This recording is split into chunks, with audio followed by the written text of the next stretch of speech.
bolsista Alexandre Vidal Medeiros, orientado pelo pesquisador Marco Schreck.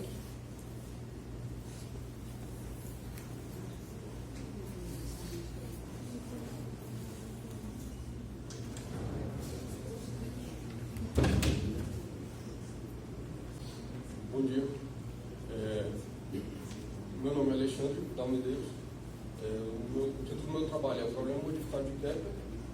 E eu organizei a apresentação da seguinte forma. Primeiro eu vou falar da introdução, objetivo, metodologias e o conteúdo do trabalho, o problema de Kepler. Vou falar do problema padrão, dar o tratamento matemático que vai ser usado na modelagem, falar da modificação que a gente começou no potencial como forma da modelagem matemática. Aqui vamos calcular a precisão de Mercúrio causada pelos outros planetas para que seja comparado com a perturbação do potencial que a gente considerou e obteve no trabalho. Depois a conclusão e referência. Esse problema é baseado no problema de Kepler, que é um dos problemas mais fundamentais da mecânica clássica, que trata basicamente de duas massas, que a gente vai considerar depois pontuais. Elas uma orbita em torno da outra, tem um potencial central e depende do inverso da distância entre a localização das massas. Uma coisa importante no problema de Kepler, que a gente pode pensar numa modificação inserida no potencial, e a gente vai usar o vetor de Laplace-Lenz para isso, porque o vetor é paralelo à direção do semi-eixo maior da órbita elíptica. Então, se a órbita estiver precessando com uma elipse, o vetor vai acompanhar essa precessão, porque ele vai estar sempre paralelo à direção do semi-eixo maior, e a derivada temporal do vetor vai dar para a gente a velocidade de precessão. O objetivo geral é aproximar a linha inicial, o orientando na linha de pesquisa do orientador, e os objetivos específicos, guiar a compreensão sobre o comportamento de energia no momento angular do vetor de Laplace no problema de Kepler, estudar as consequências das observações feitas e compreender os tipos diferentes das soluções modificadas. A metodologia se deu com a apresentação do tópico a ser estudado, estudo dirigido e discussão sobre o tema quando necessário. O problema de Kepler ele pode ser visto aqui como a localização das duas massas. A gente pode considerar uma muito maior que a outra, de forma que uma fique parada e a outra fique orbitando essa massa. E a gente supõe também que a orientação da partícula é irrelevante, ou ela é simetricamente esférica, ou são pontuais. O vetor de Laplace-Lenz é uma constante de movimento também, tem uma condição para isso. No caso da elipse kepleriana não perturbada. A gente considera o produto para obter o vetor do momento linear vezes o momento angular em coordenadas polares, porque a gente está tratando de um problema bidimensional, e a gente pega a derivada do vetor P e podemos escrever desse jeito, e adicionando a derivada de μ vezes o potencial vezes L, ambos os lados, a gente pode identificar o vetor A como o vetor de Laplace-Lenz dessa forma aqui. E o vetor é uma constante de movimento se essa condição aqui for satisfeita. Agora a gente vai falar da modificação no potencial que nós podemos fazer. Se nós consideramos o mesmo vetor e, em vez de apenas a contribuição do potencial, colocar também um ΔU, uma perturbação pequena, a gente pode encontrar uma velocidade de precessão, dada por isso aqui, e usando o semi-eixo maior. Dessa forma, como a cônica da elipse dá, a gente encontra a frequência de precessão dessa forma, e a integral dela dá o deslocamento líquido de um período não perturbado. A integral de 0 a 2π da frequência de precessão. Eu vou calcular aqui a precessão de Mercúrio causada pelos outros planetas, porque ela vai servir como comparação para a gente testar a qualidade da nossa modelagem. Para pensar na precessão de Mercúrio causada pelos outros planetas, nós faremos duas hipóteses simplificadoras. Isso vai dar um erro, porque a gente não está considerando o cálculo exato, mas o erro é pequeno e nós vamos apresentar o valor exato depois. A gente considera que os planetas que perturbam a órbita de Mercúrio, que têm órbitas circulares, concentram no Sol e estão em um mesmo plano. O que não é verdade para a maioria dos planetas, mas dá um pequeno erro depois. Cada um desses planetas é considerado como um anel homogêneo de massa para fazer a integração. E aqui em vermelho é a órbita de Mercúrio, elíptica, que a gente considera. Em azul, a massa de um planeta qualquer, distribuída ao longo de um anel. A gente calculou o potencial da forma usual aqui. Aqui temos a densidade de massa. E usando uma função elíptica, a gente consegue escrever essa integral aqui dessa forma, onde cai a função elíptica de primeira espécie. A gente calcular a força perturbadora como esse ΔF, como menos o m vezes o gradiente daquele potencial, e também escreve ela usando uma função elíptica, que é esse K de alfa, de segunda espécie, e usando o método baseado no vetor de Laplace Transform que a gente mostrou antes, a gente chega nessa velocidade de precessão aqui. Aqui tem as identificações de cada termo dessa integral. E a gente pode avaliar numericamente agora a expressão anterior, e daí a gente obtém esses valores, que é a contribuição de cada planeta para a precessão do período de Mercúrio. Esses valores estão em segundos de arco por século, e aqui é o nosso cálculo, e aqui é o cálculo exato, considerando que nem todos os planetas estão no mesmo plano, e considerando também que a órbita dos outros planetas também não são elípticas. Dá um valor bem aproximado das duas formas, e vamos tratar aqui do cálculo exato, que ele dá uma total de 532,36 segundos de arco por século no período de Mercúrio, devido aos outros planetas exteriores. Só que o que é observado aqui na Terra a medição a partir da Terra é de 575 segundos de arco por século, que a órbita de Mercúrio precede. A diferença entre o que a física newtoniana prevê e o que acontece é que são esses famosos 43 segundos de arco por século. Isso é explicado como a gente obtém esses 43 segundos de arco por século também pela relatividade geral. Agora a gente vai tratar aqui de uma perturbação no potencial, para depois avaliarmos ela usando o vetor de Laplace Transform e verificar qual é a precisão que a gente encontra. Nós usamos o potencial de campos gravitacionais no limite de campos gravitacionais fracos e também o potencial efetivo, e nós consideramos a perturbação aqui como sendo uma diferença entre esses dois potenciais. Assim a gente obtém esse ΔU, que nós podemos simplificar para ficar dessa forma. Essa expressão aqui é uma perturbação no potencial que a gente vai considerar agora. Essa figura aqui, ela ilustra o que é uma precessão. Se a órbita começa aqui e ela faz uma revolução, ela deveria parar aqui próximo, quer dizer, exatamente no mesmo ponto, para não haver uma precessão. E assim a direção do semieixo maior da elipse ficaria mantida.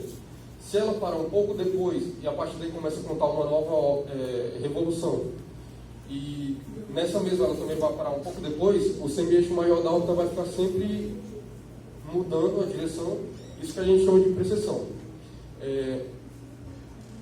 A equação 6 é a que a gente usou para obter o Δθ em função de uma integral de 0 a 2π. A gente vai usar agora para avaliar a expressão anterior, e nós obtemos um valor em radiano diretamente daquela expressão, e nós fazemos algumas conversões, que são, primeiro essa aqui para transformar em segundos de arco por século, aqui a gente multiplica por cento para ter um século, que é lá de 0 a 2π, e essa aqui é uma conversão referente ao período dos planetas. Esse aqui é o valor calculado com base na modelagem do vetor de Laplace Transform, que dá muito próximo da referência, que está aqui referenciado na referência 4. Tem casos aqui que se aproximam até a quarta casa decimal. Então, aquela aproximação, aquela concordância entre os valores mostra que a consideração que a gente fez e a perturbação do potencial também tem uma certa qualidade dá assim também uma explicação para aqueles 43 segundos de água por século. E durante o tempo que a gente passou estudando esse problema, deu para aprender mais sobre o vetor de Laplace-Lenz, sobre a precisão, sobre como ele ajuda na compreensão. Aí a gente também fez um tratamento da física newtoniana para calcular a precessão de Mercúrio causada pelos outros planetas, fazendo assim uma apresentação histórica também de como de onde vem esses 43 segundos de ar por século da precessão de Mercúrio. E quando a gente considera na perturbação do potencial o limite dos campos fracos, obtemos com ótima aproximação os resultados da literatura, atestando a qualidade do procedimento teórico desenvolvido para o cálculo de precisão. Essas são as referências. E meus agradecimentos vai primeiramente ao meu orientador, o professor Mark Schreck, e também aos demais professores do Departamento de Física, aos meus colegas de curso e aos integrantes do Grupo de Física Teórica e Partículas e Campos da UFMA, e em especial ao CNPq pelo financiamento do projeto.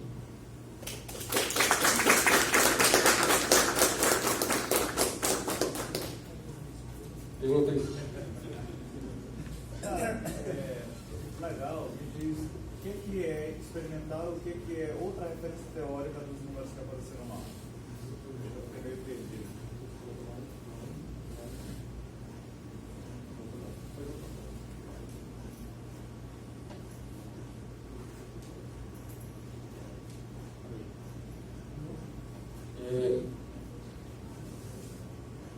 Essa expressão para calcular o deslocamento líquido da precessão em uma revolução, a gente obteve pegando o vetor de Laplace-Lenz e considerando que não é só a contribuição do potencial U, mas também tem um delta U de R, uma pequena perturbação.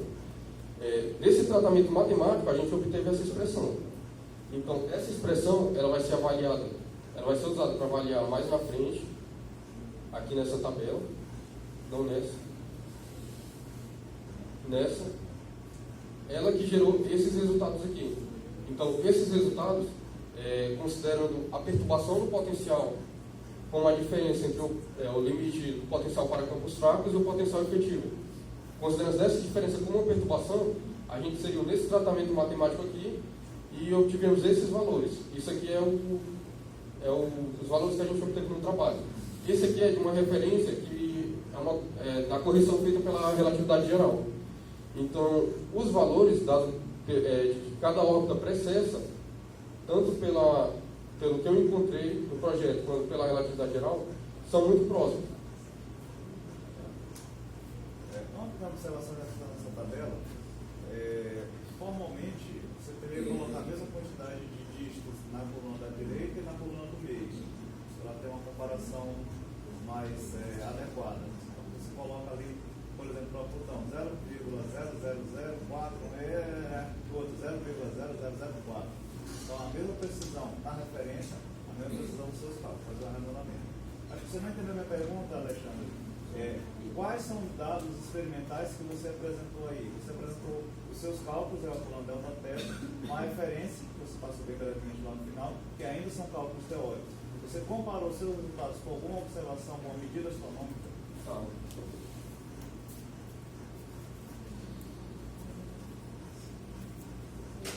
Aqui.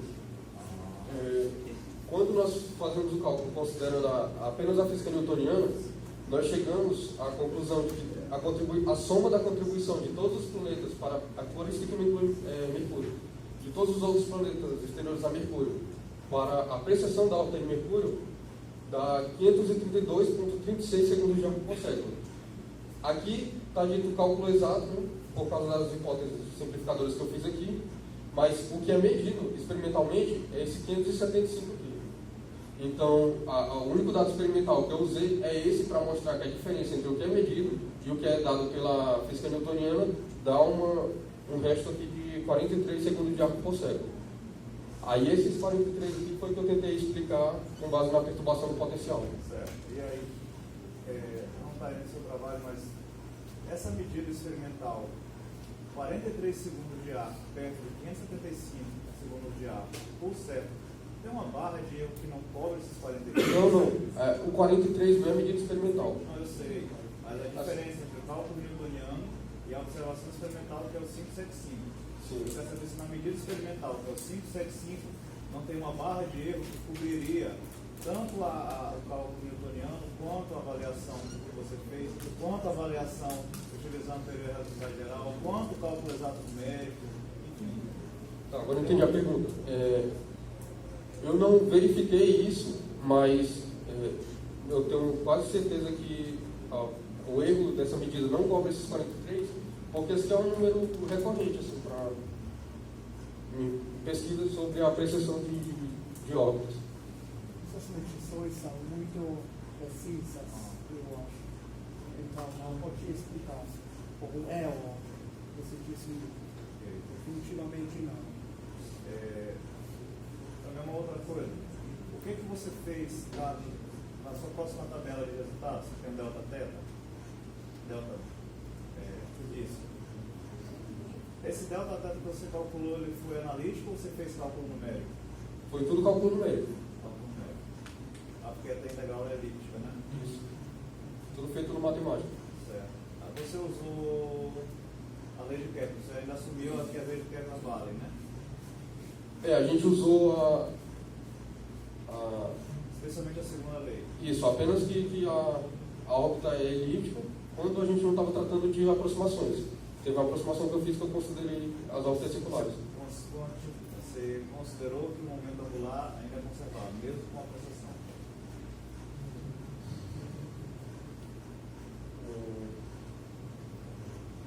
Eu acho que eu não precisei. Porque tem um DADT, aquele A é a área, né? Não. Todos os dados que aparecem aqui são do vetor de Laplace Lorentz. É porque no meio da expressão matemática eu não escrevo RL, eu escrevo A. Então você abriu mão da conservação do momento angular? Eu acho que não. Pelo que eu estou lembrado aqui, eu acho que eu não precisei passar por essa consideração. O que é importante é aqui que o vetor de desrumpe não é mais uma grandeza conservada. Isso é importante. O que acontece com o momento angular não é um ponto importante aqui.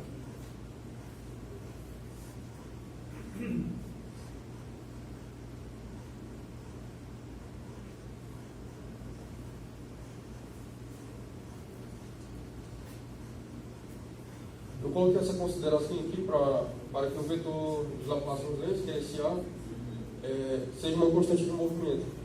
Só que a gente muda o potencial U para o U mais uma perturbação. Mais alguma pergunta? Tá bom, obrigado.